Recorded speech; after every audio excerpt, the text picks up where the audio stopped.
पाकिस्तानचं पाणी आता कायमचं बंद होणार? भारताने 65 वर्ष जुना इंडस वॉटर ट्रीटी स्थगित केलं आहे. भारत ने तय कर लिया है खून और पानी एक साथ नहीं बहे.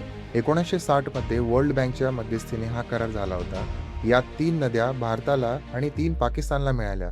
3 युद्ध होऊनही हा करार आजपर्यंत टिकला होता. पण एप्रिल 2025च्या पहलगाम दहशतवादी हल्ल्यानंतर भारताने स्पष्ट सांगितलं, हा करार आता अबेन्समध्ये आहे, म्हणजेच पूर्णपणे स्थगित आहे. यामुळे पाकिस्तान आता पूर्णपणे घाबरला. 30 जूनला इस्लामाबादमध्ये त्यांनी एक इंटरनॅशनल सेमिनार घेतलं.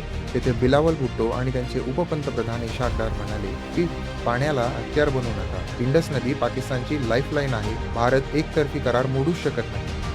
Pakistan's position is very clear. We reject India's unilateral and illegal announcement. The Indus Waters Treaty remains valid, binding, and fully operative. No party can unilaterally suspend or terminate its obligations under a treaty that contains no such provision. This is not merely Pakistan's interpretation, it reflects the fundamental principle of international law that treaties must be performed in good. यावर नुकतंच भारताच्या परराष्ट्र मंत्रालयाने म्हणजेच ministry of external affairs यांनी सडेतोड उत्तर दिलंय की दहशतवाद आणि पाणी एकत्र वाहूच शकत नाही. India's position on the Indus Waters Treaty is consistent.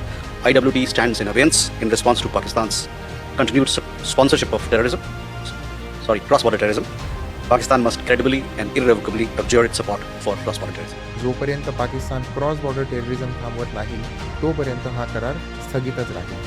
पाकिस्तानची 70% शेती याच पाण्यावर अवलंबून आहे. जर भारताने खरोखरच पाणी अडवलं तर पाकिस्तानचं काय होईल? तुमचं मत कमेंटमध्ये सांगा आणि अशाच व्हिडिओ पाहण्यासाठी फॉलो करा.